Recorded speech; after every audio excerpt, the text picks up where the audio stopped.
여러분들에게 행복한 새 출발 책 다 나누어 드렸는데 받았죠? 예.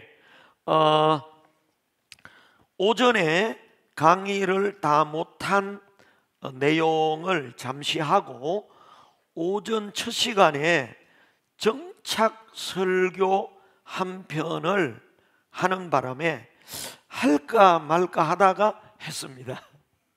그래서 약간 이제 한 30-40분 강의 분량이 남아 있는데 초청 장치를 끝내고 난 다음에 행사 끝 하지 말고 등록 잔치 그 다음에 정착 잔치로 나가야 되는데 이제 대충 해야 될 일이 뭐냐? 초청 잔치를 해서 100명이 왔어요. 50명이 왔어요. 첫 번째는 초청장을 가지고 들어오면서 초청장에 이름, 휴대폰, 초청인 요거 세 가지는 쓰게 해야 됩니다. 주소는 안 써도, 왜냐하면 초청인으로 하여금 여기 오신 분을 1차 관리하게 해야 돼요.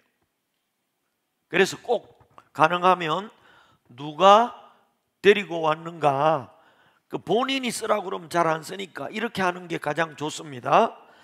초청인에 자기 이름을 자기가 딱 쓰고 한 10장, 20장, 50장 딱 가지고 나누어 주면 돼요. 그러면 여기 처음 오는 불신자는 자기 이름하고 전화번호만 적으면 됩니다. 자, 그래야 사후 관리가 가능하다. 예. 그래서 이 초청장을 일시 장소를 알려줄 뿐만 아니라 등록 정착을 할 수 있는 그 자료를 준비하도록 하는 겁니다.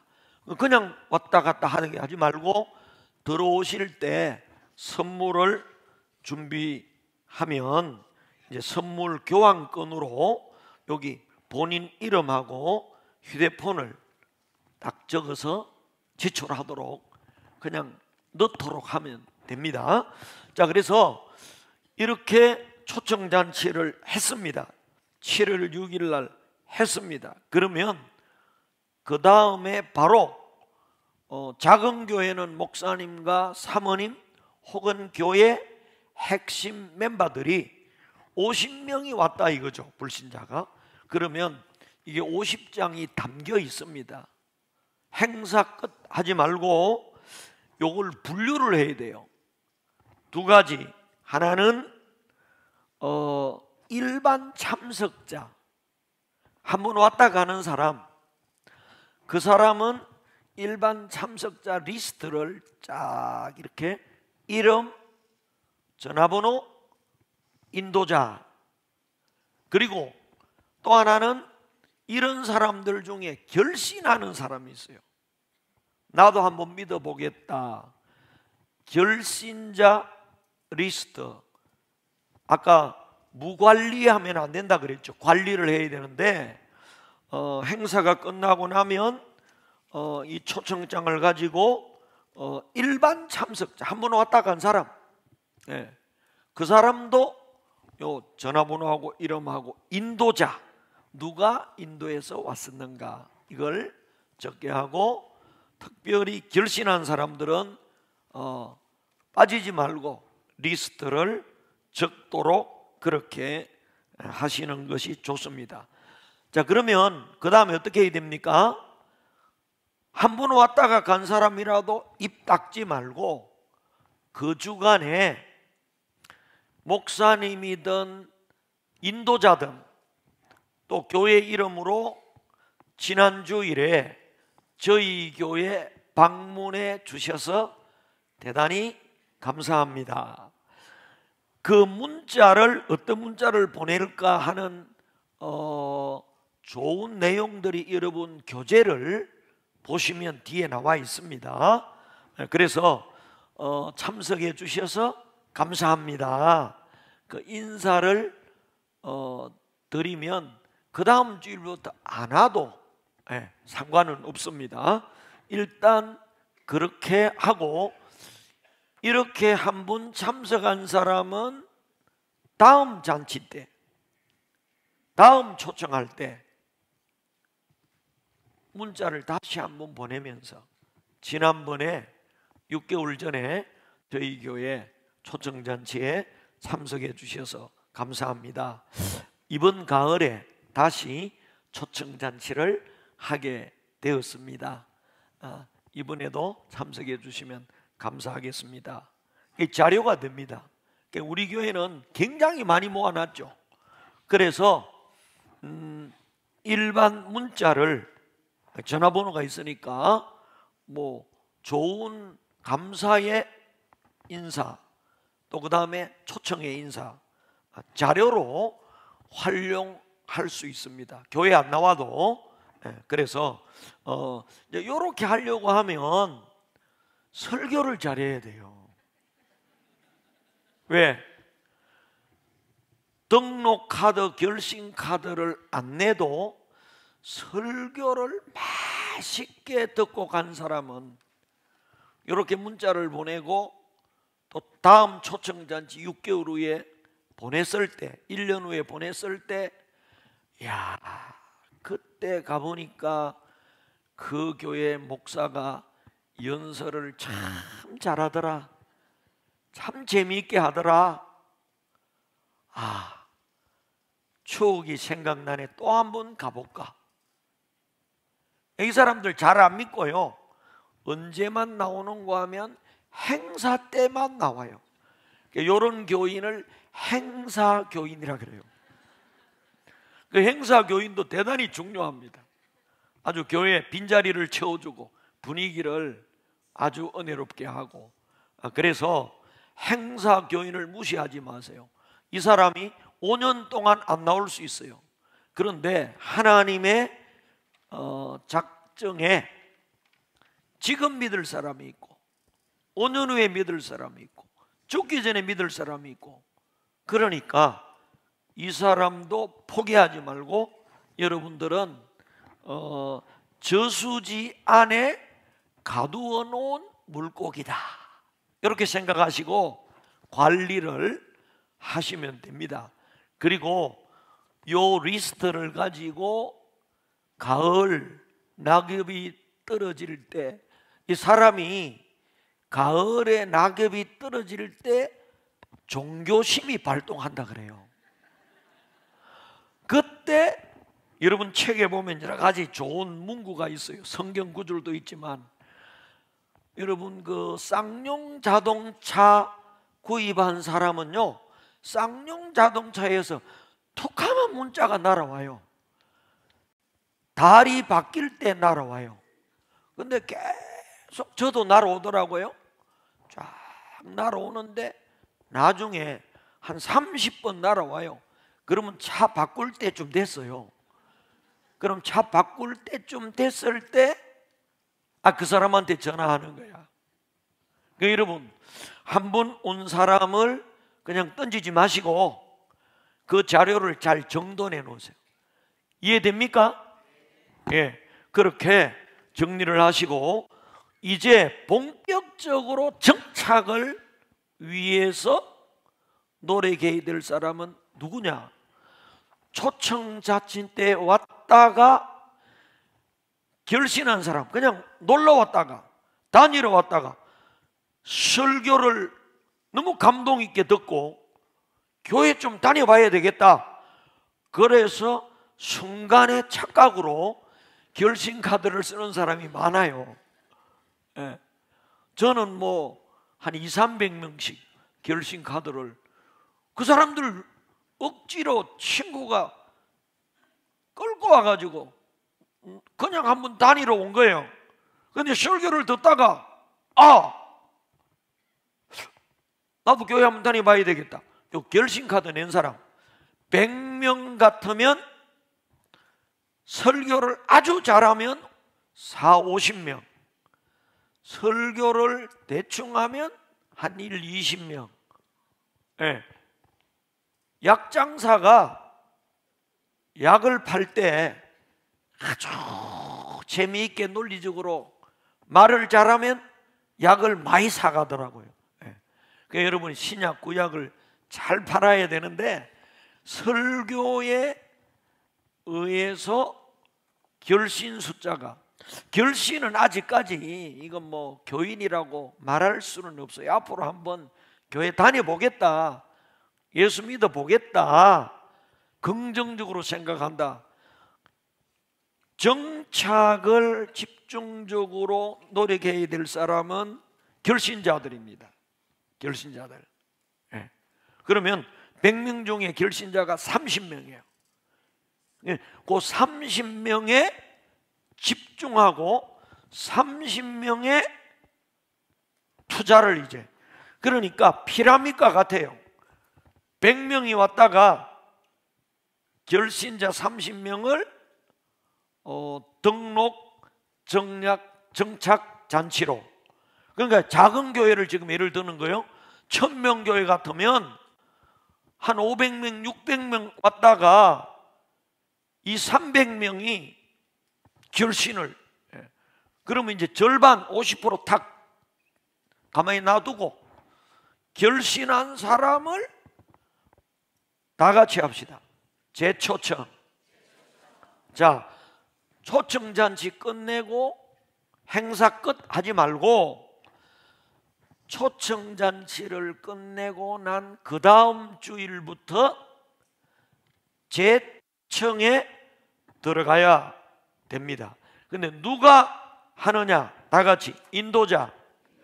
그래서 인도자 결신카드에 인도자 리스트, 또 하나는 전화번호를 딱 적게 해서 전도사님이나 또 사모님이나 그 교구장이나 초청잔치에 참석해 주셔서 감사합니다.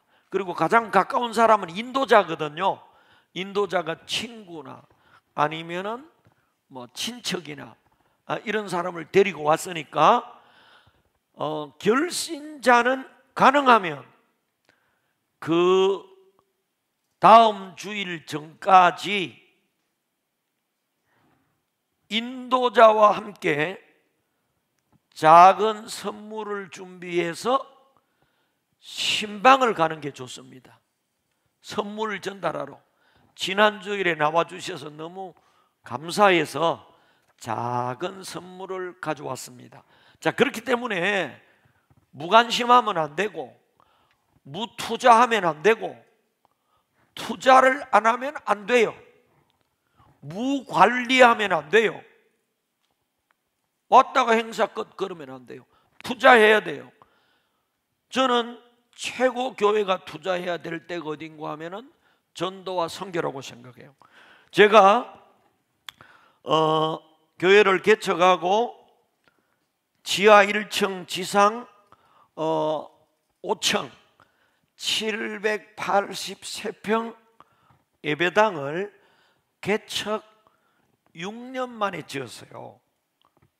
수십억 돈이 들었는데 거의 다 빚으로 예배당을 지었어요. 그러니까 뭐 이제 예배당을 짓고 딱 헌당을 하고 입당을 하고 예배를 딱 드리는데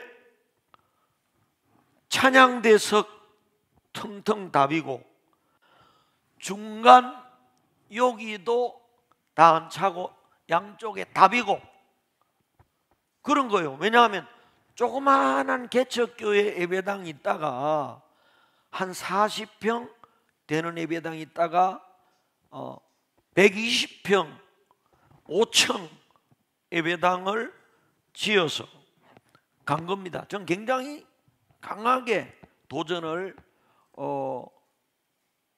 했는데 그 빚이 한 몇십억 됐어요. 근데 내가 한번 생각해 보니까 아니 시멘트 예배당, 주님이 이 예배당을 기뻐하느냐 산 성전인 이 영혼을 기뻐하느냐, 시멘트 예배당 짓는데 몇십억을 들여 놔놓고 전도하는 데는 1,000만 원, 5천만 원도 아까워하면 되겠나? 그래가지고 제가 몇십억 빚이 있는데 한 달에 이자가 엄청 나가는 데 있죠? 은행에 가가지고 우리 돈 빌려준 은행에 가서 1억을 더 빌려주세요 그랬어. 왜 1억을 더 빌려달라고 했는가 하면 22억에 망하나 망하려면 23억에 망하나 망하는 거고, 성공하면 1억 더 빌려가지고 성공하면 그만큼 좋은 선택이 없잖아요.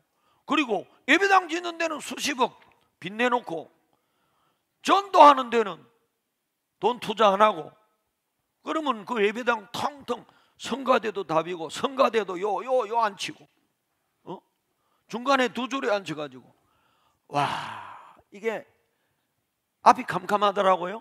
네. 저는 100만 원도 안 가지고 교회 개척했거든요. 왜냐하면 폐결에 걸려가지고 저 섬에 있다가 나오니까 부목사로 있었으면 그 교회가 전세금 5천만 원이라도 대줄 건데, 저 산 밑에 외딴 섬에 있다가 나오니까 돈을 이렇게 밀어줄 사람이 한 명도 없어요. 부목사로 있어야 이게 밀어주든지 하지. 그러다 보니까 다 빚을 낸 거예요.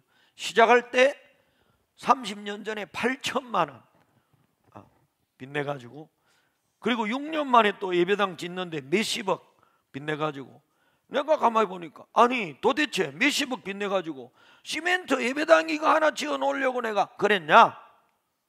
아니다. 많은 사람들을 영혼 구원하려고 이 예배당 지었고 빚냈다. 그래서 1억을 더 빚내가지고요, 초청잔치를 52주일 했어요. 좀 놀래줘야 되는데, 아니 장난이 아니고, 그래서 매주일 불신자를 200명, 300명씩. 아니 솔직히 이게 어려운 거 쉬운 게 아니야. 내가 개척교회 때 1억을 빚내가지고 다 같이 투자합시다. 그래가지고 1억을, 왜냐하면 전도하는데 돈이 드니까. 그런데 예배당 짓는 데는 전부 다 빚내는 거 다 찬성하고 빚을 막 내요. 근데 전도하는 데는 빚을 안 내더라고. 한 5천만 원만 쓰면 막 장로님들이 난리가 나는 거야. 그래가 열매가 많지 않으면 이러는, 이런 짓 왜 하느냐고. 하나도 남는 것도 없는데 그러더라고요. 저는 1억을 더, 빚이 많은데 1억을 더 빚내가지고 1년 동안 전도잔치를 하려니까 돈은 없고 예배당 짓는 데만 빚 다 몇십억 있는 데다가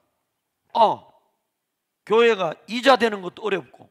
근데 이렇게 가다가 교회 예배당 짓고 넘겨줘야 되겠더라고. 이게 이래가지고 안 된다. 100명, 150명 이거 가지고 수십억을 감당하기가 어려운 거예요. 그런데 제 생각에 1000명만 되면 빚 2, 30억 그거는 별거 아니다. 그래서 1억을 더 빚내가지고 1년 동안 52주일을 선물 주고 밥 먹이고 초청잔치를 했는데, 그때 이제 목표가 몇만 명 말씀 듣기 운동이더라. 크게 계속 우리 지역의 사람만 안 와본 사람이 없을 정도로 막, 그것도요 썰물처럼 확 썰어버리니까 막 오더라고 사람들이. 그래 국민을 보여서 막 취재를 나온 거야. 등록 교인보다 출석 교인이 많은 교회. 예배는 막 어마어마하게 드려. 근데 등록 교인은 그렇게 많지 않아. 200명밖에 300명밖에 안 되는 거야. 근데 막 500석 예배 꽉 막 어떨 때는 1부 2부로 막 예배 드리니까 사람들은 바글바글. 거기다 불신자. 에? 그래서 그때 그 등록잔치를, 전도잔치를 빛내가지고 1년 딱 하고 나니까 우리 교회가 800명으로 봉했어요. 박수 한번 쳐요. 아니 100명, 100몇십 명 가지고 몇십억 빚을 갚으려면 어려워요, 힘들어요. 그런데 800명 딱 되니까 이자 그까지 거 아무것도 아니고 모든 빚이 거의 10분의 1로 줄어. 한 사람당 1, 2천만 원 내놔야 되는데 1, 200만 원만 내놓으면 되는 거라. 내가 부흥하니까 백문일답이야. 100가지 문제가 다 해결돼 버려. 부흥하시기 바랍니다. 억울합니까? 부흥하세요. 그래서 저는 초기에 성부를 걸었어요. 딱 빛내고. 그러니까 두 가지 각오였어요. 하나는 감옥 갈 각오, 하나는 죽을 각오. 그러니까 겁나는 게 하나도 없더라고. 그래서 야, 빚이 그렇게 많은데 전도하려고 1억을 더 빚낸 사나이가 이 사람이요. 내 생각은 이거야. 22억에 망하나 23억에 망하나, 망하려면 망하고 흥하려면 흥하는 거다. 한번 도전하자. 1억 더 빚내자. 그래가 1억을 전도비로 다 같이 투자해야 됩니다. 근데 그 투자를 하고 난 다음에 이제 800명으로 800명 이상은 안 되더라고요. 주차장이 없고 이게 뭐 도대체 공간이 안 되니까. 그래서 1,000명 출석하는데 20년 걸렸어요. 20년째까지 저는 임시 목사로 위임도 안 받았어요.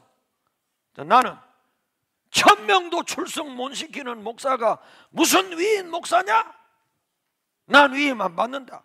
시찰에 딱 가면요 30명, 40명, 50명 다 위임 목사들이야. 그리고 언어는 이제요, 우리 부산 비전교회 안건에 대해서 언론하겠습니다. 임시 목사인 김성감 목사를 당회장으로 하기로 찬성하면 예라고 대답해 주십시오. 예. 그래 내가 매년 언제까지? 20년 동안 임시 목사로. 예. 왜? 800명까지는 8년 정도 만에, 8, 9년 만에 됐는데 그것이 1,000명이 안 되는 거예요. 예. 와, 그 참 어렵더라고요. 800명에서 1,000명 올라가기가. 여러분도 아마 그 어떤 마의 선이 있을 겁니다. 지금 50명이냐, 뭐 혹은 200명이냐, 그 300명이냐, 이걸 뛰어넘는 데는 정말 뜨거운 눈물의 기도와 뜨거운 노력이 없이는 불가능한 거예요. 자, 제가 이제 무슨 말하는 거 하면 초청잔치하고 끝내지 말고 다 같이 관리해라, 투자해라. 그래서 인도자하고 요 결신자하고 그 다음에 교회, 우리 교회는 교구별로 전도사들이, 여전도사들이 있기 때문에 여전도사들이 일주일 내 신방 가는 거예요. 한 3, 40명씩 충분히 일주일 내 신방을 딱, 그래 선물 딱 준비해가지고 가는 거예요. 와주셔서 감사합니다. 이제는 이 전도지 같은 초청장을 이제는 새가족 등록 및 정착잔치에 초대합니다.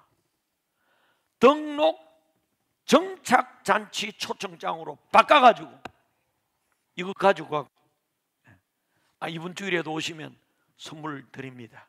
그 식사를 대접합니다. 목사님이 더 좋은 말씀을 전하실 것입니다. 그 신방을 다 하는 거예요. 그리고 밥 한 끼 사주든지, 딱 중국집에 가든지 밥 한 끼 사주고 반응을 들어봐요. 어떻습니까? 와, 그 목사 감 잘 지르대. 와, 그런데 그 재미있대. 요렇게 반응을 보이면, 그러면 이번 주일에는 와서 꼭 등록카드를 좀 써주세요. 등록카드를 가지고 가서, 어떤 사람들은 좀 써달라 그래가 등록카드를 쓰고, 그 가지고 있다가 주일날 모시고 와서 등록카드를 내고, 아니 침노하는 자가 빼앗는 것이 가만히 이래가지고 되는 게 아니에요. 그래가지고 초청잔치 끝나고 난 다음에 인도자하고 교구의 전도사님들이 왔던 결신자들을 쫙 떠들어.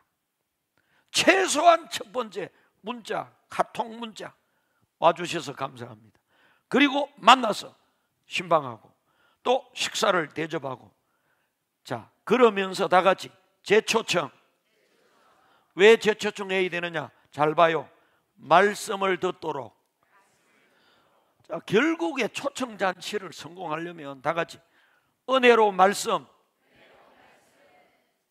이게 소문이 나야 돼요. 와, 그 교회 가보니까 그 목사님 말 잘하대, 연설 잘하대, 그 참 재미있더라. 1시간이 10분 가는 줄 알았다. 이렇게 나와버리면 이거 등록시키면 돼. 아이고, 그렇습니까? 우리 교회 참 이런 좋은 교회입니다. 막 교회 자랑하고 막 우리 교회 나와서 등록하면요, 요즘은 애가 하나 둘밖에 없어가지고 결혼식이든 장례식에 가보면 사람도 없고 막 하나고, 그런데 교회 나오면 교회 식구들이 막 다 같이 가서 예배 드려주고 위로해주고 교회 좋은 점을 막 자랑하고, 또 자기 목사님을 자랑해야 돼요. 우리 목사님은 저 아프리카에다가 교회를 짓는데 지금 3,000교회를 짓기로 해놓고 지금 2,100개를 짓고, 막 이런 좋은 이야기를 해요. 세상 사람은요, 좋은 이야기를 해야 싹 끌려와. 그래가지고 등록카드를 교구별로 어떤 쫙 다니다 보면 교구별로 벌써 3장, 4장, 3장, 5장 요리 벌써 다 주중에 받아놨어. 그 사람들 오게 하는 거야. 그러면 그것만 딱 거두면 벌써 11대장 돼요. 제가 초청잔치하고 첫 주일 정도에는 30-40개 정도의 등록카드를 받아요. 그거 미리 받은 사람하고 또 와서 재초청해가지고 설교 듣고, 지난번에 예수 믿기로 해봤는데 이왕 내가 그래요. 지난번에 오셔서 교회 다니기로 한 결신카드는 결혼식으로 말하면 약혼식이고, 오늘 등록카드를 내시는 게 진짜 결혼식, 우리 교회 교인이 되는 겁니다. 그러니까 등록카드를 내도록, 찬송가를 부르면서 등록하실 분들은 다 등록카드에 기록하시면 제가 다 축복기도 해드리겠습니다. 그래서 35장, 어떨 때는 한 40몇 장 등록카드, 결신카드 말고 그 다음 주일에도 또 지난 주일에 빠진 사람하고 주변에 등록 안 한 사람, 요 결신했는데 등록 안 한 사람 있죠. 또 찾아가서 그 다음에 오도록 하고 이렇게 해가지고 그 부활주일 초청잔치를 4월 13일, 4월 20일 했는데 5월 25일 지난 주일까지 약 110명 등록받았습니다. 자, 초청잔치하고 가만히 있어야 돼요. 계속 등록시켜야 돼요. 자, 요 등록시키는데 핵심은 다 같이 설교. 설교를 은혜롭게 해야 돼요. 그러니까 초청잔치 한 번 해가지고 안 되고 초청잔치 이후에 설교도 그 음식점의 맛이 바뀌면 안 돼요. 동일한 맛이 느껴지도록 정착 설교도 아주 은혜롭게. 그래서 아니 이거는 내가 옛날 이야기, 저 10년 전에 잘 나갈 때, 초청잔치 잘 나갈 때 했던 이야기가 아니고 지금 따끈따끈하게 지난 주일에 새가족학교 개강하고 왔어요. 요 책 나눠주고 공부시키고 일과 공부하고 왔다니까. 식은 밥이 아니고 따끈따끈한 라멘이라니까 이게.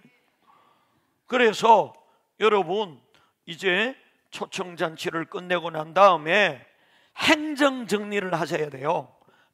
일반 참석자, 결신자, 일반 참석자도 감사 문자를 보내도록 하고, 그 다음에 결신자는 방문을 하는데, 누가 방문하느냐? 우리 교회는 전도사님이 없어요.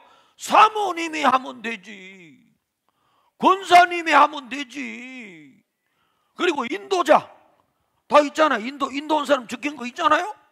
인도자에게, 인도자가 경제적으로 너무 어려우면 돈 한 5만 원 주면서 한 두세 일 신방 가서 맛있는 것도 사주고, 짬뽕집에 가서 짬뽕도 먹고, 자꾸 어울리게 해야 돼요. 사람이 밥을 5번만 같이 먹으면 친구가 돼요. 그런데 우리 사모님 지금 내가 4번째 4일째 만나는데 이제 딱 쳐다보니까 우리 누님 같고 그냥. 그러니까 자꾸 만나야 돼. 여러분 새가족들 한 번 왔다가 던지지 말고 다 같이 자꾸 만나자. 5번만 딱 만나고 나면요 친한 친구가 돼요. 말하기도 쉬워요. 그런데 행사 끝, 무관심. 그랬다 초청잔치 하고 난 다음에는 교회가 싸늘하게 조용하게 이렇게 가면 안 된다는 거죠. 그래서 행정 정리를 쫙 하고 바로 첫 주간이 중요해. 첫 주간에 신방을 다 해라. 할렐루야. 목사님 우리 교회 전도사도 없고 누가 하란 말입니까? 자, 첫째 사모님이 있고, 두 번째 목사님이 있고, 그 다음에 그 교회 여집사님 중에 빠리빠리한 사람, 그 다음에 누가 있느냐? 결신한 사람. 여기 인도자가 있어. 그러니까 첫 주간에 결신했으면 내가 이 교회 다녀보겠습니다. 결신카드 뒤에 샘플 있죠? 초청잔치 때 결신카드를 많이 내도록 딱 결신한 사람을 문자 보내고 방문하고 재초청해라. 알았습니까? 그런데 이번 초청축 때는 왔는데 2주간은 일정이 있어서 못 나올 사람 있겠죠? 여기 목사님들도 왔다가 일정이 있어서 또 가기도 하고 그러는데, 그러니까 자연스럽게 놔두시고 요 등록하도록 약 5주. 그럼 첫 주간에 하는 사람, 그러니까 첫 주간 등록해 놓고 2주간 빠져먹고 셋째 주간에 올 수도 있고, 이제 새신자를 집사님, 장로님처럼 생각하면 안 되고 50% 출석률만 돼도, 그러니까 10분 중에 5분만 교회 와도 잘 나오는 거. 그래 나오면 박수 쳐주고 잘 오셨다고 요래 해야 돼. 알았어요? 그래서 여러분 등록시킨 이후에 이 정착잔치를 잘 하는 것이 중요하다. 그래서 행정정리를 한 다음에 바로 그 주간에 쇼부를 봐야 돼요. 그 어떤 사람은 탁 거절하는 사람이 있어. 그런 사람은 놔놓고 아이고 앞으로 그래도 교회 와서 말씀은 듣고 가시라고, 그냥 등록은 안 하셔도 되니까 그런 사람은 말씀 듣고 가시라고, 이런 식으로 여러분들이 이제 소개를 하면 돼요. 그렇게 몇 주간 하느냐? 저 같은 경우에는 5주간 정도예요. 초청잔치 끝내고 등록 정착 잔치를 5주간 해요. 그러면 어떻습니까? 초청 잔치하고 행사 끝 하는 거하고 5주간 동안 붙들었는데 그 전 주간은 500명 나오다가 300명 떨어지고 200명이 더 와도 세 사람이 많아요, 적어요? 분위기가 업 되는 거야. 그때 등록잔치, 등록카드를 받는 거예요. 등록하고 2주일, 3주일 빠지는 수가 있어요. 근데 등록한 사람 다시 이제 자 봐요.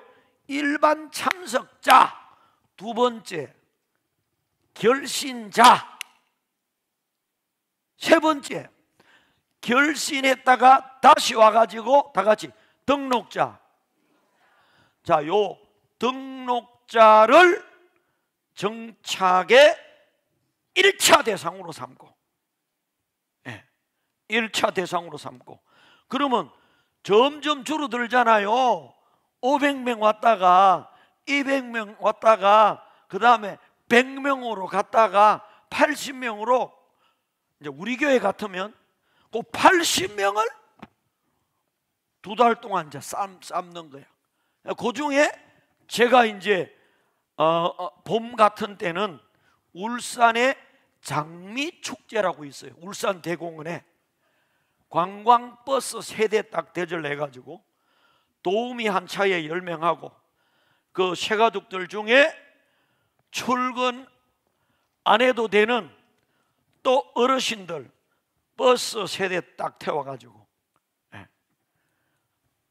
그 등록자 환영회 이래가지고 울산 장미공원 가서 구경하고, 저는 뭐 여러분의 버스 대절 해가지고 좋은 관광지에 가서 딱 하고 식사 딱 대접하고, 그 버스를 타면요 아침에 10시에 갔다가 오후 일찍 와도 3시, 늦으면 4시라.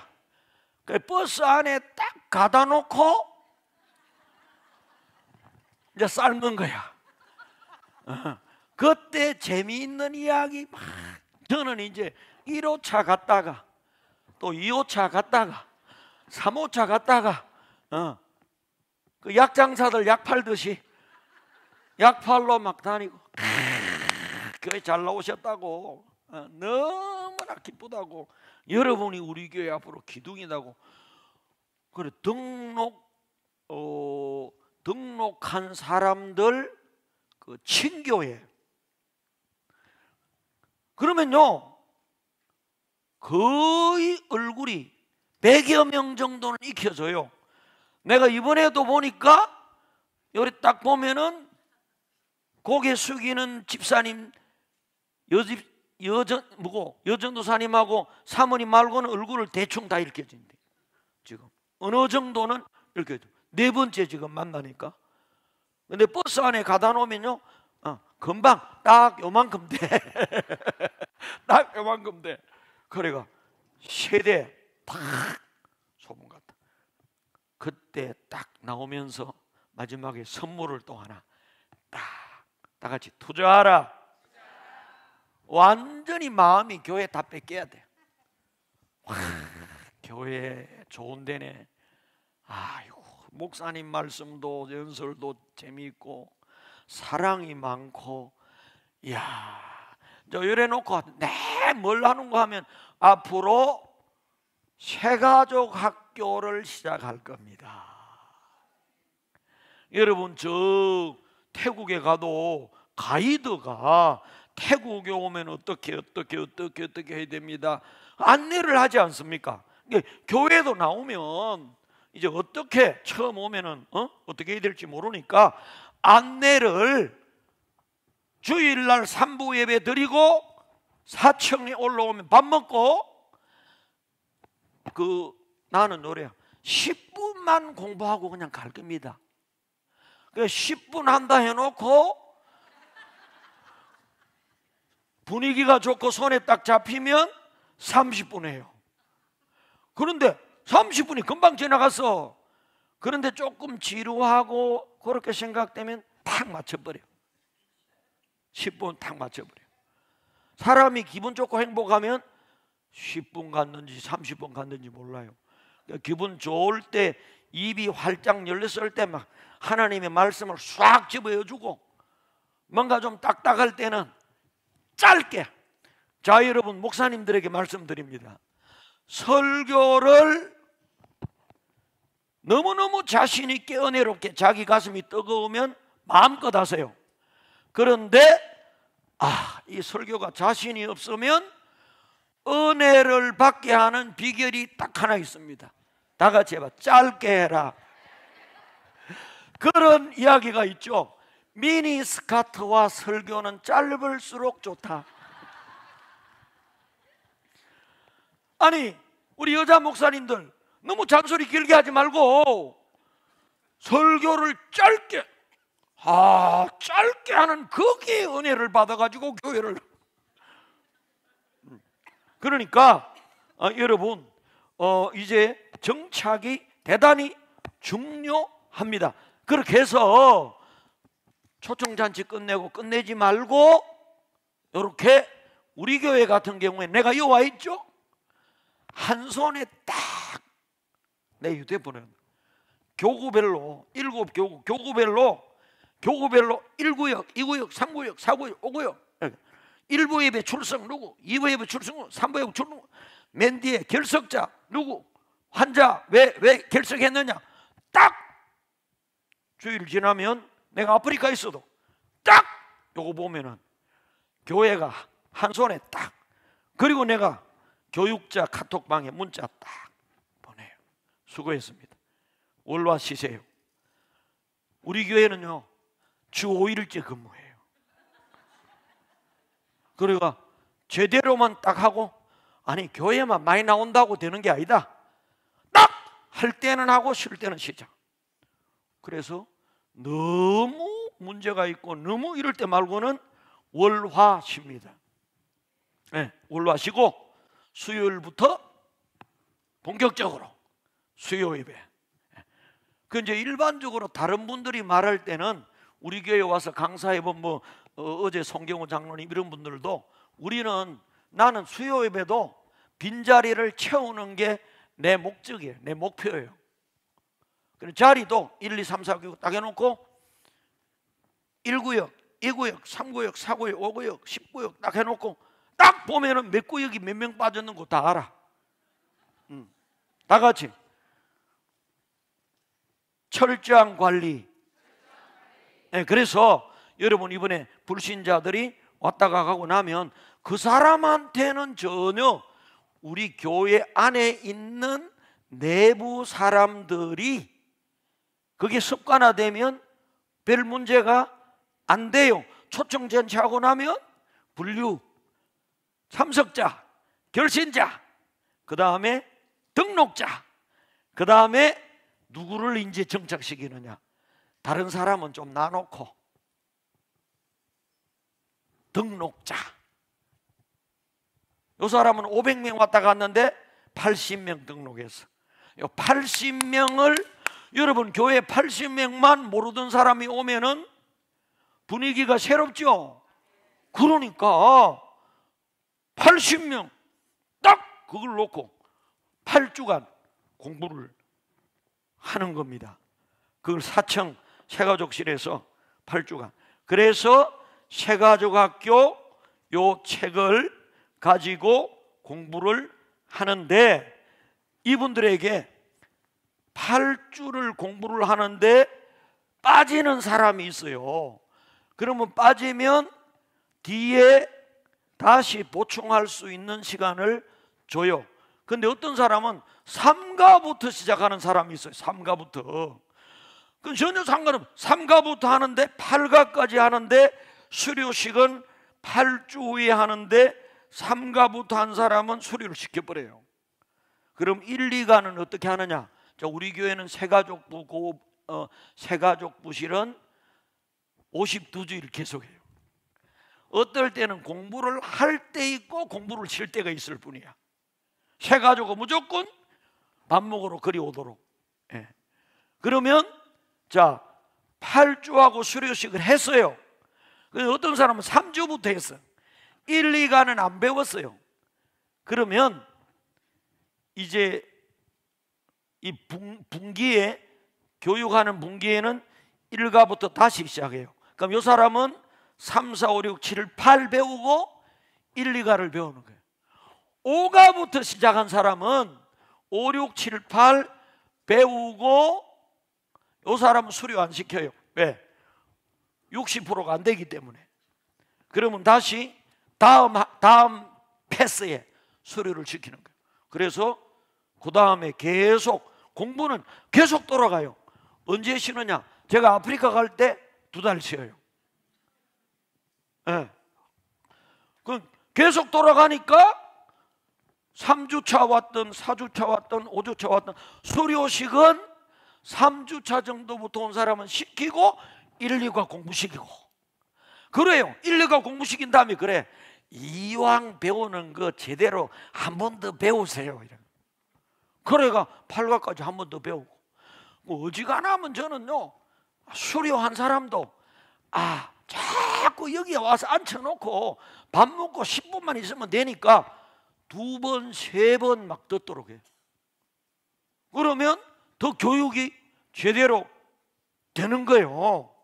그래서 지금도 새가족부 안 할 때도 사청에 모여서 밥 먹고, 그때 내가 인사만 하고 이제 교제만 하고 보내고, 이제 지난 주일부터는 일과 수업에 들어갔어요. 네. 제가 못 할 때는 부목사님이나 여전도사님들이 이 교육을 해요. 근데 여러분, 이걸 잘 가르치는 게 중요한 게 아니고 다 같이 모이는 것이 중요하다.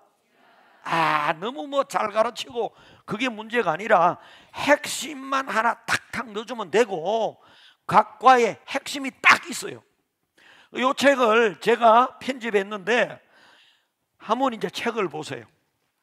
이제 새가족학교. 자, 이 새가족학교를 여러분 교회에 5명 나놓고 3명 나놓고 등록자 3명 5명밖에 안 돼도 목사님이 점심 먹고 10분만 공부합시다. 알았죠? 그래서 5대까지 만들어 끌고 가느냐? 다 같이 세례교인. 알았죠? 요거 공부 딱 끝나고 난 다음에 학습 세례자 교육이, 1년에 우리가 학습 세례 2번 하려고 그러면요 딱 걸려. 그래서 결국에 세례교인까지 끌고 가는 거요. 그런데 부담스러워하지 마. 어떻게 하느냐? 100명 초청했어요. 그런데 결신한 사람이 40명이야. 그러면 이제 40명에 집중하세요. 40명 중에 좀 작은 교회죠, 15명이 등록했어요. 그럼 이제 다 같이 15명을 행복한 새 출발 교육을 하면 돼. 요걸 잘하고 그 중에 3명 혹시 빠지더라도 학습 세례자 교육까지 가서 12명이 학습 세례를 받으면 여러분의 교회 30명 40명 교회 12명의 제자가 딱 자리 잡니다. 할렐루야! 그 사람들하고는 여러분이 아주 친밀하게 교제를 하고 식사도 자주 하고 완전히 여러분의 교회 뿌리를 딱 내리도록 그렇게 만드시면 됩니다. 자, 정착에 대해서 혹시 질문이나 의문이 있는 사람, 질문. 시간이 그렇게 많지 못하니까 질문이나 의문, 목사님 그게 뭐 그게 잘 안 되고 어쩌고 저쩌고 뭐 문제가 있는 사람 한번 질문 한번 해봤어요. 질문이 없다는 것은 강사가 너무 잘 완벽하게 가르쳤거나 아니면 아예 아무것도 모르거나 이렇게 정착을 해야 됩니다. 네. 아시겠죠? 3명만 딱, 아니 3명이 부흥되는 게 얼마나 커요. 1000명 교회 30명 교회 3명이면 10%잖아. 1000명 교회 100명 그리고 죽게 하듯 하라. 3명을 그 속에 주님 같은 분이, 천사가 그 속에 들어있을 때 어떻게 알아. 자, 그러니까 여러분 잘 기억하시고 초청도 중요하지만 50%, 정착이 50%인데 이제 새가족 학교를 딱 발주하고 나면 얼굴이 거의 익혀져요. 그 저는 출석을 불러요. 4분 5분 걸려도 1교구 김철수, 김영숙이, 그래가 보니까 한 65살쯤 되는데 몇 살쯤 되십니까? 67입니다. 내가 보니까 45을 갖고만 출석 부르면서 완전히 서로 소통과 교제와 친교를 나눌 수 있도록 출석을 다 불러요. 여러분 얼굴을 좀 익히고 손 한번 들어보세요. 한번 일어나 보세요. 얼굴 한번 보고. 그래 딱 생각나는 멘트가 있으면 멘트 한마디 딱 하고 그렇게 해서 출석도 딱 불러요. 네. 그래도 10분 15분이면 딱 끝낼 수 있어요. 또 어떨 때는 분위기 좋을 때는 30분 그래요. 자, 요 책을 가지고 이건 제가 다 편집을 다 했고 1과와 8과가 중요합니다. 1과는 과연 누구를 믿어야 되는가? 신앙의 대상에 대해서. 석가모니를 믿어야 되는가? 공자를 믿어야 되는가? 마호메스를 믿어야 되는가? 해와 달과 별을 믿어야 되는가? 누구를 믿어야 되는가? 이제 신앙의 대상에 대해서 제가 명확하게 딱 깨달은 것을 이게 1과에 여기 따라서 하나님을 혹시 믿어야 된다고 확신이 딱 들면 열심히 다니고 하나님 믿으면 안 되고 힌두교 소를 믿어야 된다고 생각하면 빨리 나가라는 지 분명한 논리를 가지고 해야 돼요. 자신감을 가지고. 내가 또 확신을 가지고 그 1과하고 마지막 과는 구원의 확신이야. 나그네 인생과 구원의 확신이야. 결국 뭐요? 교회 와서 마음에 평안 얻고 끝나야 돼요. 구원받아야 돼요. 천국 가야 되죠. 그리고 요 책 맨 마지막에 예화가 나와 있어요. 천국 들어가는 예화. 그 집에서 읽어보고 하도록 구원 예화가 2개 나와 있어요. 자, 그래서 맨 마지막에 8과 어떻게 구원받습니까? 하고 나는 누구를 믿어야 합니까? 다른 내용은요 어느 책을 봐도 비슷해. 하나님은 어떤 분이십니까? 예수님은 누구십니까? 성령님은 어떤 분이십니까? 교회 생활은 어떻게 해야 됩니까? 어떤 사람은 7가지 교회 생활을 이야기하기도 하고 8가지 이야기도 하는데 저는 7가지로 교회 생활. 그 다음에 기도하면 응답이 있습니다. 이제 2가지를 그 중에서 강조. 교회 생활 7가지 가운데 다 같이 해봐요. 기도 생활. 2번째 성경 읽기. 2가지를 이제 뽑아서 교회 생활 가운데 강조해 놨습니다. 자, 그래서 이 책이 편집된 어떤 의도를 알고 이거를 너무 깊이 이야기해 주는데 의미가 있는 게 아니라 다 같이 모이도록 하는데, 그리고 하나님은 어떤 분이십니까? 3분 안에 맞춰야 돼. 그럼 3분 안에 하나님은 다 같이 영이시다. 요걸 강조해야 돼요. 왜? 절에는 가면 뭘 좀 붙여놔 놓고 뭘 만들어 놓고 교회는 아무도 없어. 아무리 찾아봐도 하나님도 안 보이고. 그래서 딱 내가 성경 공부하다가 하나님이 영이시다는 여기에 초점 딱 설명을 했더니, 영이라는 것은 존재하지만 모양이 없는 건데, 바람도 존재하지만 모양이 없고 우리의 정신도 존재하지만 모양이 없는 거다. 귀신도 존재하지만 모양은 없는 거다. 우리 하나님은 영이신데 거룩한 영이시다. 그 하나님의 존재를 어떻게 알 수 있느냐? 다 같이 합시다. 현상. 여러분, 바람이 안 보이지만 시원하죠? 안 시원하나요? 그 바람이 있다는 걸 시원한 현상으로 알 수 있잖아요. 하나님의 영이 여러분 속에 들어가면 다 같이 기쁨, 평안, 담대함, 소망. 근데 마귀의 영이 샥 들어가면 불안, 두려움, 우울증, 그거 다 영적 세계. 그러면서 하나님은 다 같이 영이시다. 그 다음에는 제목만 읽어주면 돼. 하나님은 전능하시다, 전지하시다, 한 분밖에 없다. 뭐 쫙 읽어주면 핵심은 영이시다. 요걸 딱 제대로 설명해줘야 의문 나는 게 딱 풀려요. 아, 교회 와서는 절대로 뭐 물건을 보려고 하는 게 아니라 다 같이 하나님의 영. 그래서 막 따라하라 그래. 다 같이 손 들어봐. 하나님 아버지, 성령을 부어주세요. 교회 와서는 뭐 받아야 돼요?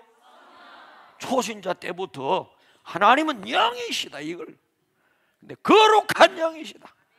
그래서 대조할 때 마귀 악령하고 악령이 들어가도 현상이 나타나죠. 여러분 마귀 들린 사람, 귀신 들린 사람 봤어요? 못 봤어요? 무슨 행동을 합니까? 나는 우리 고향에 어릴 때 지리산 밑에 함양에, 야 그때는 텔레비도 제대로 없고 가난한 그 시골 동네에 볼 게 없어. 그런데 간혹 볼 게 하나 있어.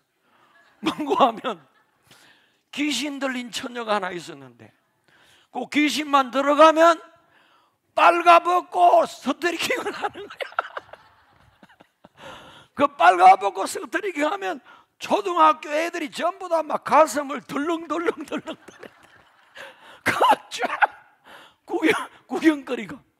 이야, 귀신이 드니까 그 여자는 귀신이 딱 들어가면 다 벗어 제끼고 길에 뛰다니는 거라. 이야, 귀신이 있어요 없어요? 영이 있어요 없어요? 반대로 하나님의 영은 성령으로 우리 속에 오면 다 같이 기쁨, 평안. 여러분이 교회 와서 이 눈으로 하나님 보려고 그래서 하지 말고 위에서 내려오시는 성령 하나님을 만나기를 바랍니다. 새 가족들에게 성령이 임해야 술도 끊어지고 다 끊어질 거 아닙니까? 예. 그래서 사실은 이 세미나를 오늘까지 듣는 사람이 제대로 초청 축제를 하지, 어제까지 오고 안 온 사람은 돈만 내버린다 그거. 잘 듣고, 여러분 요게 8과로 돼 있으니까 제가 다 할 수는 없고 1과만 제가 딱 시범을 보이겠습니다. 알았죠? 8과까지 다 할까? 1과만. 1과는 나는 과연 누구를 믿어야 되는가? 신앙의 대상. 여러분 인간은 선택입니다.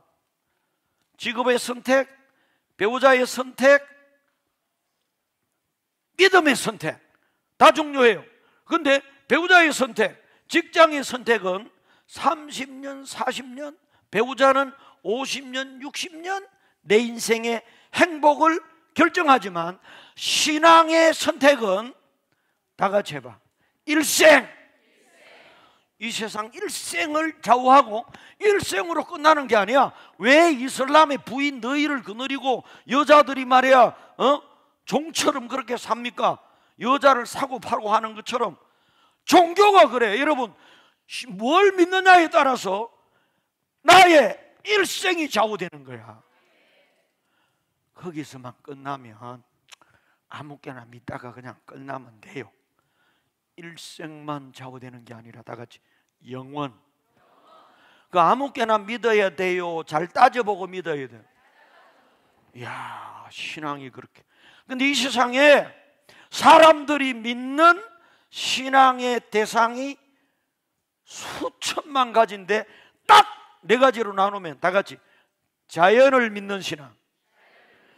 해, 달, 별 이런 거 믿는 사람 있죠? 나무, 바위 믿는 사람 있죠? 바다 안 믿는 사람.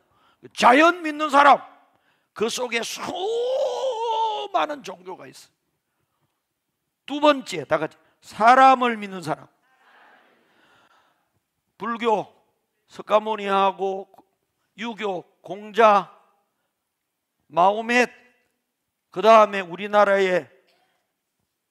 아니지, 저 북한의 김일성이를 믿는 사람, 문선명이, 박태선이, 사람을, 좀 위대한 사람을 믿는 종교, 좀 고등 종교라고 하는데 그게 사람 믿는 종교예요. 자, 여러분 잘 따져봐야 돼. 비교 종교하고. 세 번째, 다 같이 잡신을 믿는 신앙. 자, 점쟁이 찾아가고, 철학관 찾아가고, 태길 보러 가고, 궁합 보러 가고. 궁합 보고 온 사람 손들어 빨리. 지금 시집 갈 때, 장계 갈 때 궁합 본 사람 손들지 마. 이 잡신을 믿는 사람. 아니, 그 속에 다 들어가요. 세상 모든 종교. 인도의 수많은 신, 일본의 수많은 신. 내가 일본을 참 자주 가는데 일본의 신사에 가보니까 신 중에 또 하나의 신이 있는데 집신이 있더라고. 집신, 신발을 섬기는 신이. 다 신이야. 인도에는요 다실론이잖아요. 다 겐지스 강이 그 신이고 말이야. 그 세상에 믿는 게요, 알고 보니까 네 가지야. 다 같이 자연, 두 번째 사람, 세 번째 잡신. 요 속에 다 들어가요. 남은 거 딱 하나 있어. 다 같이 하나님. 자, 넷 중에 하나는 믿어야 돼. 그렇죠? 그러면 어떤 사람은 나 자신을 믿어라. 그거는 사람 믿는 데 들어가지. 예. 그래서 이 세상의 모든 종교를 다 분류해 보니까 네 종류더라. 그 안에 다 들어가요. 과연 우리는 누구를 믿어야 되는가? 이게 일생과 뭘 좌우해요? 영원을 좌우. 일생만 좌우하면 까짓 거면 죽으면 그만인데 뭘 믿든지. 그런데요, 죽고 난 다음에 영원을. 그러면 함부로 우리 아버지 믿는다고 아무렇게나 믿으면 돼요, 안 돼요? 아버지 따라 감옥 들어가는 게 괜찮아요? 의리를 지켜야 돼. 자, 그런데 과연 누구를 믿어야 되는가? 객관적인 기준이 있어요. 적어도 이런 거는 믿으면 안 돼. 부처님을 믿어도 좋고, 석가를 믿어, 저 이순신을 믿어도 좋고, 세종대왕 당군을 믿어도 좋고, 뭐 믿어도 되는데 이 세 가지는 믿으면 안 돼. 첫째, 다 같이 죽은 것. 크게 해봐요. 죽은 것. 잠언과 전도서에 보면 이렇게 나와요. 죽은 사자보다 산 개가 나음은. 여러분, 죽은 사자하고 산개미하고 싸우면 누가 이길까? 죽은 거는 믿으면 안 돼요. 알았나요? 그럼 한번 물어봅시다. 석가모니가 죽었어, 살았어? 공자는? 나는 공자 무덤에 갔다 온 사람이야. 사진 보여줄까? 하따야, 공자 무덤이 있는 데 가보니까 그게 한 40만 도시가 되는데 찌푸라고 하는데 거기에 공씨가 14만 명이더라고. 공자는 가보니까 우리가 믿을 사람이 아니고 뭔고 하면 선생이었어. 선생. 나도 선생 해봤어, 3년. 그러면 나를 믿어야 되나? 공자는요 훌륭한 선생님인데 틀린 것도 많아요. 공자가 주장하는 건 오늘날에 봐요. 그 사람은 황제 중심으로 나라가 왕을 중심으로, 그러니까 황제하고 왕들이 좋아했어요. 그 사상대로 가면 나라가 황제 밑에 싹 들어오잖아? 그럼 지금 민주주의에서는 안 맞아. 공자는 위대한 스승이야. 그냥 선생이야. 예. 그 다음에 마호멧이 지금 살았어요, 죽었어요? 그 다음 물어볼게요. 우리나라에서 가장 존경하는 세종대왕이 죽었어요, 살았어요? 그럼 믿으면 돼요, 안 돼요? 그럼 어째야 돼요? 다 같이 존경하면 된다. 알았죠? 이순신이 죽었어요, 살았어요? 그럼 믿으면 돼요, 안 돼요?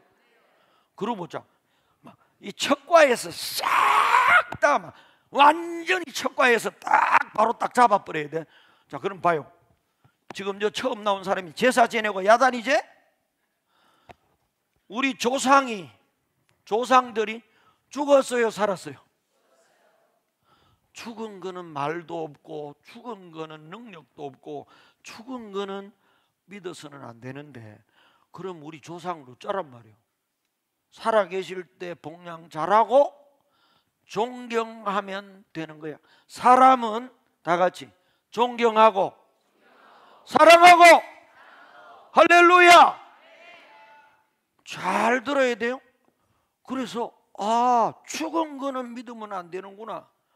두 번째로 따라요. 무능한 거.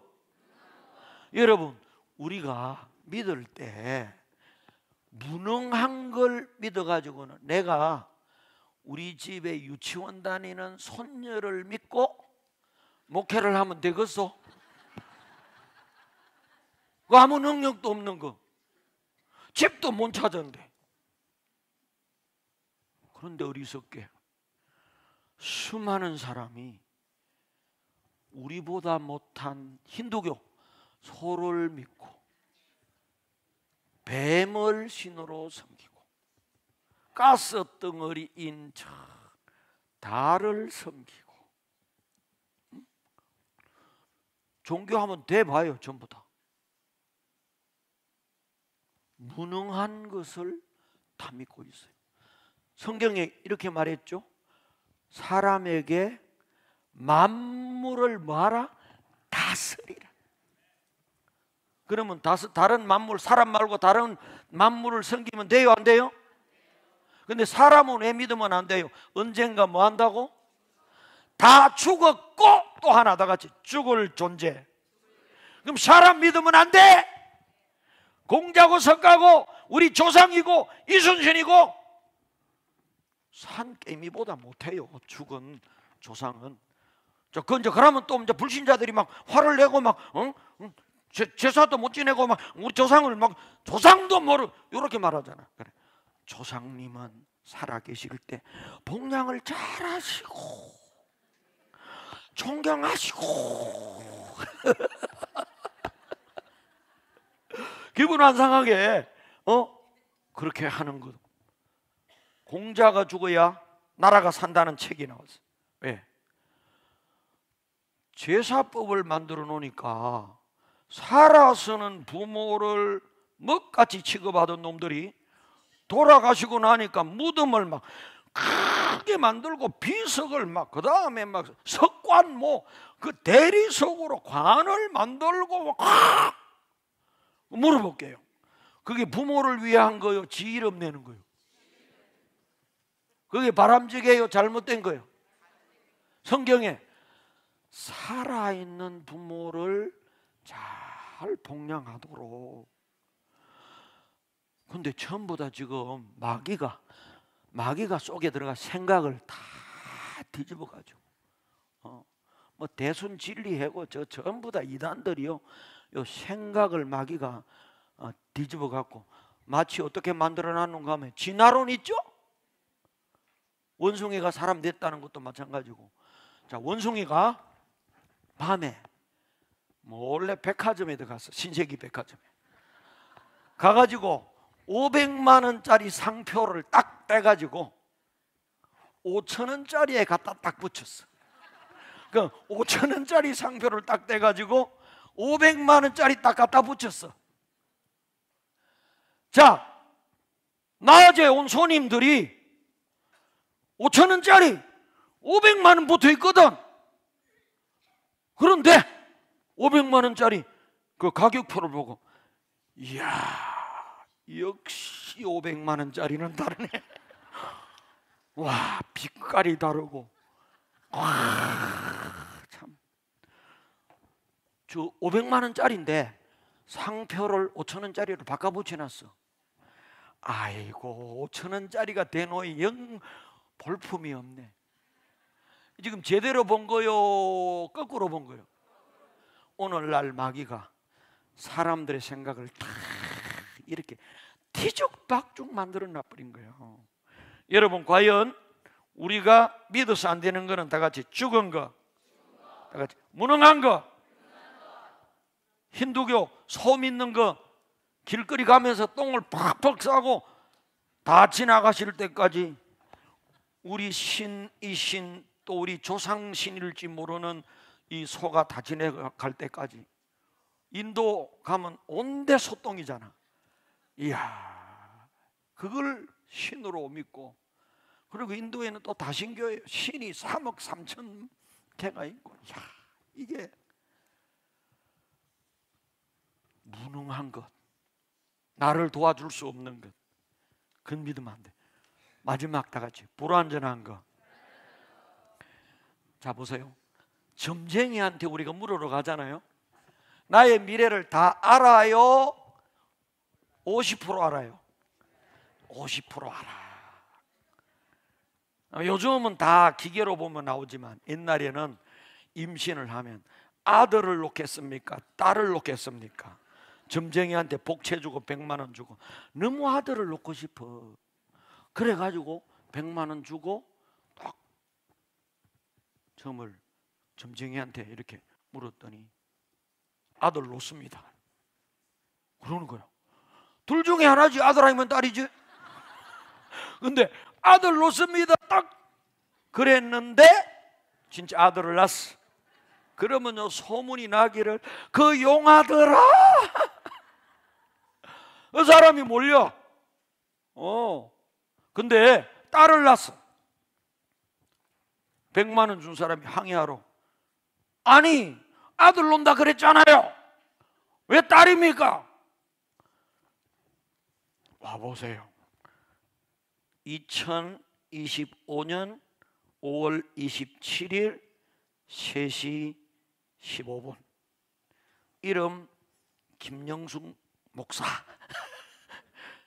그래가 지금 나한테 질문한 게 아들을 놓겠냐 딸을 놓겠냐, 그 뒤에다가 딸 이렇게 적어놨어.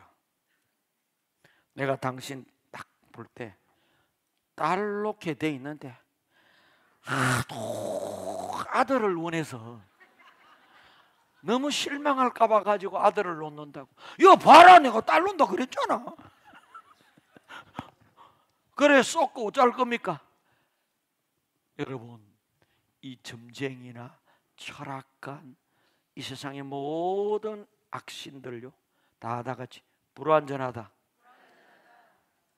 브레이크 터진 차 타면 돼요, 안 돼요? 안 돼요. 불완전한 신들이고 불완전한 존재들이에요. 이런 거 믿으면 안 돼요. 그러면 우리는 과연 누구를 믿어야 되느냐? 죽었거나 죽은 존재가 아니라 다 같이 영원히 살아계신 분. 두 번째로 무능한 분을 믿어야 돼요, 능력 있는 분 믿어야 돼요? 능력이 있는데 능력이 100이어야 돼요, 전능해야 돼요? 인생이 믿어야 될 신앙의 대상은 적어도 죽지 않고 영원히 살아 계신 분이어야 된다. 세종대왕도 믿을 수 없다. 존경하면 돼요. 이순신도 마찬가지요. 우리 조상들도 마찬가지요. 공자석가 마오메 선생님 나도 존경해요. 그러나 안 믿어요. 여러분, 죽은 거 믿으면 안 돼요. 무능한 거 믿으면 안 돼요. 해, 달, 별, 자연, 뭐 나무, 갓바위, 이건 사람이 다스리라고, 사람을 위해서 존재하는 나보다 무능한 존재예요. 우리가 믿을 존재는 다 같이 전능한 분. 온 세계 사람이 믿을 분은 전능한 분. 죽은 자도 살리고 어떤 문제도 해결할 수 있고, 그분이 성경에 보니까 쫙 여호와 하나님이잖아, 그죠? 홍해 바다도 가르시고 죽은 자도 살리시고 만나와 메추라기로 40년 먹이시고 모든 문제를 해결할 수 있는 전능하신 하나님을 믿어야 돼. 죽은 자 믿으면 안 되고, 무능한 거 믿으면 안 되고, 세 번째 불완전한 거 믿으면 안 돼. 점쟁이하고 철학관 이거 다 불완전한, 점 치는데 50% 맞춰요. 50%는 맞춰.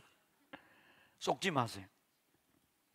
불완전한 것을 믿어서는 안 되고, 그러면 영원히 살아계시고 전능하시고 완전하신 그분이 누구밖에 없나요? 여호와 하나님밖에 없습니다. 그러면 과연 우리는, 사람은 누구를 믿어야 합니까? 여호와 하나님을 믿어야 합니다.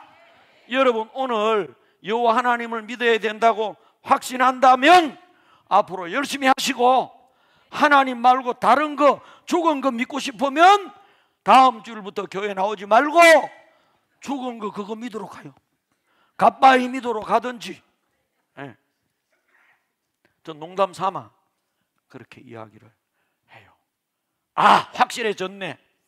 그 살아계시고 전능하시고 영원하신 하나님을 믿는 곳이 다 같이 교회. 그래서 교회 오는 게, 알았죠? 여러분, 주일은 교회 빠지지 말고 나오기 바래요. 그리고 교회 와서 무엇을 통하여 하나님을 믿어야 되느냐, 다 같이 성경 말씀. 여러분, 성경책 한 권씩 다 사시고 요 시간 나면 읽고, 목사님 설교할 때, 또 교회 성경 공부할 때 잘 듣고. 자, 이런 식으로 100번만 강의를 들으면 사람이 좀 바뀔까 안 바뀔까? 어지간히 찔긴 놈 아니면 바뀌어요. 그래서 쇠가족 공부를 그렇게 이제 하시면 됩니다. 자, 그래 이제 다른 거는 다 했고요. 딱 처음에 제가 교회 오면은 순복음식으로 딱 교회를 훈련시켜요. 아멘부터. 성경에 할렐루야, 하나님을 찬양하라, 아멘, 동의합니다, 영어로 S, 임마누엘, 하나님 우리와 함께 하십니다, 그리스도 구원자, 기름 부음 받은 자인데, 요중에 여러분 교회 오니까 아멘을 많이 하죠. 라멘 말고 아멘. 할렐루야. 내가 약간 기가 먹었거든요. 그 정도 갖고는 잘 안 들려. 할렐루야. 아멘의 뜻은 다 같이 동의합니다. 그렇게 되기를 원합니다. 자, 여러분, 그러면 제가 여러분을 축복할 테니까 그렇게 되기를 원하면 영어로 yes, 그러면 아멘 하십시오. 여러분의 남편의 하는 사업이 2배로 번성하고 여러분의 자녀들이 지금 결혼을 앞두고 있다면 올해 안에 좋은 배우자를 만나기를 축복합니다. 두 손 들고 아멘 합시다. 아멘. 아니, 초신자들에게 이걸 딱 훈련시켜. 초신자들에게. 이 양반은 뭐 아멘 잘 안 하네. 고신인갑다. 나하고 비슷하다. 여러분, 그래서 아니 딱 초신자들이 이 아멘을 예배 드릴 때 안 그러면 어색해요. 초신자고 교인들이 아멘 이래서 어색한데, 훈련을 딱 첫 주일 받고 나니 그렇구나, 예스, 동의합니다. 아우, 그렇구나, 나도 그렇게 복 받기를 원한다. 여러분, 머리로부터 발끝까지 온갖 잡병은, 우울증, 불면증, 신경쇠약, 모든 잡병은 예수 이름으로 떠나가기를 축복합니다. 두 손 들고 아멘 합시다. 아멘. 요 아멘 하다가요, 귀신이 싹 내 속에서 나가. 귀신이 싹 나가면 무도같이 나가느냐, 병이 싹 나가버려. 이야, 아멘의 축복. 아멘의 축복. 우리 오늘 새가족부에 오신 분들 아멘의 축복을 받으시기 바라요. 아멘 하면 우리 하나님이 그대로 되게 하십니다. 동의합니다. 예스. 이제 결론적으로 18분인데 이제 마칠 때가 됐습니다. 근데 거기 3번 7페이지 마지막에 새가족학교 공부를 하는 분들은 다음 사항을 알고 그대로 하시면 큰 도움이 될 것입니다. 1번 다 같이 시작. 주일은 교회에 나오는 것을 원칙으로 하고 혹시 빠질 수 있습니다. 새가족학교에 빠짐없이 참석하면 큰 도움과 발전이 있을 것입니다. 자, 여기 내가 주고자 하는 메시지는 이거요. 주일은 어디에 나오는 걸 원칙으로 한다? 교회는. 자, 무슨 말인가 하면 이런 거요. 불신자들에게 주일마다 빠지면 안 됩니다. 이게 부정적인 말이야. 주일마다 교회에 나오는 걸 뭐 한다고? 원칙. 근데 간혹 원칙에 안 맞게 일이 생길 수 있죠? 그때는 빠질 수 있다. 원칙으로 하고 요 말이 그럼 어째? 주일날 빠지면 다 같이 그 다음 주일에. 근데 그 다음 주일에 일이 생겼어. 그럼 언제 오면 돼요? 그 다음 주일에. 그러니까 주일은 교회에 오는 걸 뭘? 원칙으로. 자, 새신자들에게 머릿속에 이걸 탁. 주일은 뭘 원칙으로? 교회에 오는 것을 원칙으로 하고. 그러나 일이 있을 때는 유고시에 빠질 수 있다. 그리고 새가족 학교에 빠짐없이 참석하면 큰 도움이 될 것입니다. 자, 그 다음에 내가 이때까지 이야기한 거 술, 담배, 제사, 헌금, 기타 때문에 교회에 출석하는 것을 주저하실 필요가 없습니다. 자, 등록하고 나서도요, 요 문제 때문에 주저 아이고 제사 끊어야 되는데 집안에서 다반대하는데 그래요. 근데 난 제사 지내면서 오세요. 믿음이 생기면 그때 성령이 끊어주면 그때 딱 정돈하면 돼요. 담배 못 끊어도 그냥 오세요. 성령님이 끊어주면 그때 딱 끊어버리면 돼요. 믿습니까? 근데 또 오버해가지고 담배 피워도 됩니다. 피세요. 내가 언제 그런 말 했노? 담배 피는 사람은 피는 그대로 오라 그랬지. 교회 나와도 술 먹어도 됩니다. 술 잡수세요. 그 말하고 완전히 달라. 술 먹고 있는 사람은 그대로 나오라 이게. 담배 피는 사람도 그대로 뭐요? 나오라. 그러면 누가 정리해줘요? 하나님이 정리해 주신다. 주일날 교회 나와서 말씀 듣는 걸 원칙으로 한다. 3번 혹시 다른 사람의 말 때문에 상처받거나 금전거래 문제네, 그리고 먼저 믿는 사람의 행동에 실망하거나 하는 일이 생길 수도 있는데 모든 문제를 뭐요? 걸림돌로 여기지 말고 뭘로 삼아라? 디딤돌로 삼아라. 앞으로 말이나 어떤 문제들이 있을 수 있죠. 그런데 디딤돌로 삼아라. 저 아픈 사람은 병원에 다 가 있고 죄인들은 교회에 다 와 있고 이 교회 안에는 죄인들로 바글바글. 그래가 조금 이제 죄를 회개하고 조금 인간이 돼가면 천국 가버린다. 이건 교인이 모인 곳이니까 공사 중에 있다. 여러분 도로 공사할 때 보면 머리판을 하나 딱 세워놨는데 공사 중 불편을 드려 대단히 죄송합니다. 자, 그러면 어째요? 화를 내고 빡 차고 가요? 둘러가요? 여러분, 이제 불신자들에게 교회는 천사들의 모임이 아닙니다. 다 같은 우리 사람들이니까. 목사님도 공사 중이고요, 우리 장로님도 공사 중이고, 우리 교회에 처음 오신 성도님도 공사 중이고, 우리는 다 공사 중이니까 말을 할 때 다 같이 그럴 수가 있나? 그런 말은 하지 마시고 다 같이 그럴 수도 있지.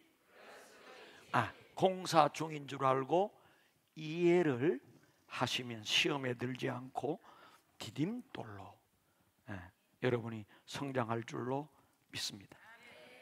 못다한 것은 제가 드린 책을 보시기 바랍니다. 수고하셨습니다.